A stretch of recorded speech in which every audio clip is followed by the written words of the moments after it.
Hello friends, welcome back to our channel. आज का हमारा टॉपिक है that is 11.4 electricity resource capacity architecture. Okay, so primary ये architecture है, इसकी डेफिनेशन देखते हैं। The electricity resource capacity architecture is a primarily related to the dynamic provision of virtual server using a system that allocated and reclaimed CPUs and RAM in immediate response to fluctuation process required of hosted IT resources। कि primary हम देखा जाए तो ये हमारा जो dynamic provision architecture है, जैसे कि जो हमारा लास्ट वाला आर्किटेक्चर है उससे रिलेट करने वाला है। उसका लिंक आपको आई बटन में मिल जाएगा, उसके अकॉर्डिंगली आप वो भी चेक आउट कर सकते हैं। सो ये जो सिनारियो सेम आपके डायनेमिक की तरह होने वाला है, थोड़ा सा लिटिल बिट इसके अंदर डिफरेंस होने के, जैसे लाइक जो डायनेमिक वाला सिनारियो था कि डायनेमिक प्रोविजन था, उसके अंदर थोड़ी बहुत चीजें हम थ्रेशोल्ड थ्रू या मैन्युअल वे में करते थे। इसके अंदर देखते हैं किस तरह से होते। बेसिकली इसके अंदर क्या होने वाला है, जो भी रिसोर्सेस होंगे हमारे वो इमीडिएट रिस्पॉन्स के अकॉर्डिंगली, कि जो भी यूजर का रिस्पॉन्स होगा, यूजर की नीड होगी, उसके अकॉर्डिंगली क्विकली रिक्लेम रीअलोकेटेड होने वाली है। So without wasting time, with the help of diagram हम क्या करते हैं, इसको थोड़ा सा समझने की कोशिश करते हैं। सो फर्स्ट हमारा जो डायग्राम है that is a cloud service consumer, automatic scaling listener, hypervisor and resource pool with memory CPU and sub pool and intelligent automated engine। Okay, चार पार्ट इसके अंदर आपको देखने के लिए मिलने वाले। तो फर्स्ट इसके अंदर जो cloud service consumer are actively sending a request to cloud services, कि जो क्लाउड सर्विसेज जहां से हमें फेच करनी है, वहां पे हम क्या करेंगे, जो कंज्यूमर है वो actively numbers of times request भेजने वाला है, कि उसको जो भी सर्विस एक्सेस करनी है उस पर्पज के लिए क्या करने का वाला है, यहाँ पे रिक्वेस्ट सेंड करने वाले। देन सेकंड यहाँ पे है which are monitor by the automated scaler listener. जो हमारा ऑटोमेटेड स्केलर लिसनर है सेकंड वाला, वो यहाँ पे क्या करेगा, उस चीज को मॉनिटर करने का टास्क करने वाला है। जो डे टू डे एक्टिविटी में जितने भी नंबर्स ऑफ रिक्वेस्ट यहाँ पे सेंड होंगे, with the help of automated scaling listener हम यहाँ पे उसको मॉनिटर करेंगे।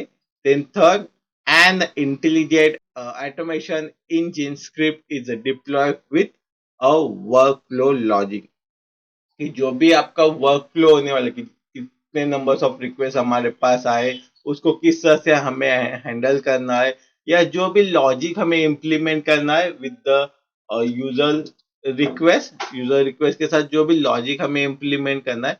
सो ये हमारे यहाँ पे एक एडिशनल पार्ट होगा with the help of dynamic. Okay, जो डायनेमिक है उसको कंपेयर केस में यहाँ पे हमें एक एक्स्ट्रा पॉइंट मिलेगा, जैसे like intelligent automation engine.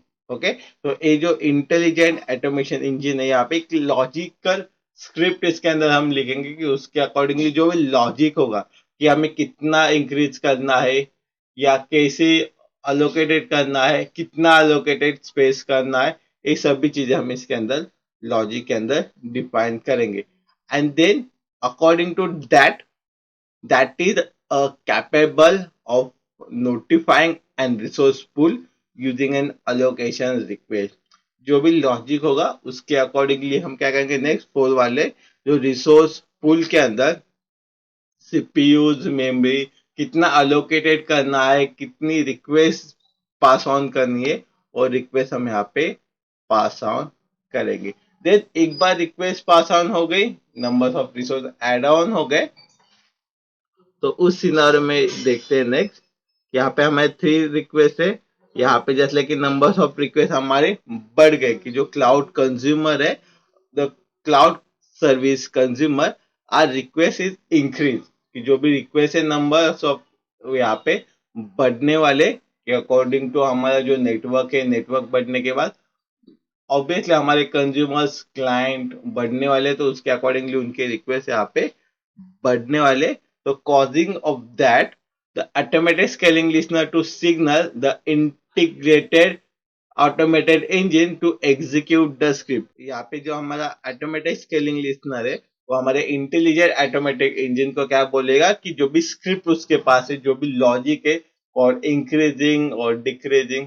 Last इसमें हमारा क्या था, डायनामिक के अंदर थ्रेशोल्ड था. तो यहाँ पे हमारे पास प्री डिफाइंड स्क्रिप्ट है कि उसके अकॉर्डिंगली जो भी लॉजिक है कितना करना है, और डायनेमिकली यहाँ पे हम इंक्रीज कर सकते हैं. Then the script run. Okay, script execute करने के लिए बोल दिया. यहाँ पे script run the work flow logic that signals the hypervisor to the allocated more IT resources from resource pool. कि जो स्क्रिप्ट है हमारे यहाँ पे एग्जीक्यूट हो जाएगी अकॉर्डिंग टू स्क्रिप्ट. यहाँ पे हमारा हाइपरवाइजर होगा. The hypervisor the allocated the additional CPUs and RAM to the virtual server to enabling the increase the workload to be handled. According to script यहाँ पे हमारा वर्कलोड एंड रिसोर्स क्या करेगा, एक दूसरे के साथ कम्युनिकेट करेंगे, एंड जितने भी नंबर्स ऑफ मेमोरी इंक्रीज करनी है, अलोकेटेड करनी है, वो पार्ट यहाँ पे हमारा हो जाएगा. So by using an resource pool are used by the scaling technology that interact with the hypervisor. It's like virtual machine to retry and return the CPUs and RAM for the resource at a run time. जो भी हमारा run time होगा उस run time के अंदर हम क्या करेंगे, ये सभी चीजें करने वाले कि the run time processing of virtual server is monitored so that the additional processing power can be released from the resource pool via dynamic allocation before the capacity threshold are meet. Dynamic के अंदर क्या था कि जो threshold ratio होगा वहां पे आने के बाद आपके जो भी नंबर्स ऑफ चेंजेस है वो होने वाले.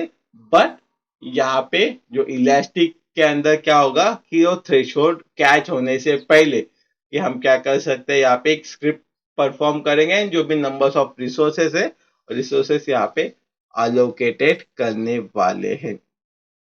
The virtual server and its host application and the IT resources are vertically scaled in response.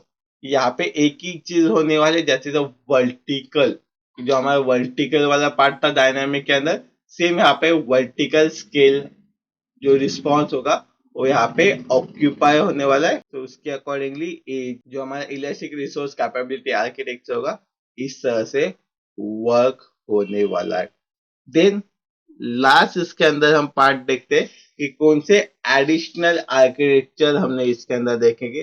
तो फर्स्ट जो हम नॉर्मली यूज करते हर इसमें, क्योंकि यहाँ पे हमें मॉनिटरिंग करना है, तो फॉर मॉनिटरिंग पर्पज यहाँ पे हमारा जो कॉमनली यूज होता है that's the cloud usage monitor. Okay, तो क्लाउड यूसेज मॉनिटर आप सब उससे फैमिलियर होंगे. तो the specialised cloud usage monitor that collect the resource usage information on IT resources before, during and after scaling. कि जो हमारा स्केलिंग वाला पार्ट होने वाला है, तो स्केलिंग होने से पहले, स्केलिंग होते समय, उसके बाद, कि तीनों सिनारियों के अंदर जो हमारा क्लाउड है, कंज्यूमर है, कितना अमाउंट ऑफ स्टोरेज या कितने अमाउंट ऑफ डेटा यूज करने वाला है, वो सभी चीज हम यहाँ पे मॉनिटर करने वाले हैं. That is cloud usage monitor. Okay, तो इसका यूज क्या होने वाला है, to help to define the future processing capacity threshold of the virtual server. जो हमारा वर्चुअल सर्वर है उसका थ्रेशोल्ड हमें क्या डिफाइन करना है, एंड जो वर्चुअल सर्वर हो कितने number of data processing memory अलग अलग फैक्टर्स में क्या क्या यूज करता है, वो सभी चीजें हम इसके अंदर उसके अकॉर्डिंगली डिफाइन कर सकते हैं. देन नेक्स्ट इसके अंदर दैट इज अ पे पर use monitor. Okay, simple. It's पे पर use monitor is responsible for collecting resources usage cost information as is fluctuate with the elastic provision. कि यहाँ पे हम क्या पे पर यूज, जितने नंबर्स ऑफ रिसोर्सेज हम यूज करेंगे उसके अकॉर्डिंगली हमें यहाँ पे जो पे करना है वो पे यहाँ पे, तो पे का मैकेनिज्म यहाँ पे हम बनाएंगे. देन नेक्स्ट लास्ट इसके अंदर दैट्स रिसोर्स रेप्लिकेशन. एक सिंपल जो resource replication is use by the architecture model to generate a new instance of scaled IT resources. जो हमारा नंबर्स ऑफ आईटी रिसोर्सेज है जो हमें स्केल करना है, स्केल डाउन करना है, तो उस सिनारियो के अंदर स्केल अप करते समय कि जो सेव हमें रेप्लिका करना है हमारे रिसोर्स के लिए या न्यू इंस्टेंस क्रिएट करना है, उस सिनारियोस के लिए हम रिसोर्स रेप्लिकेशन यहाँ पे यूज करेंगे. कि इफ इस टॉपिक के अंदर कोई भी डाउट, क्वेरी या सजेशन होगी तो आप हमें कमेंट सेक्शन में बता सकते हैं. Thank you for watching this video.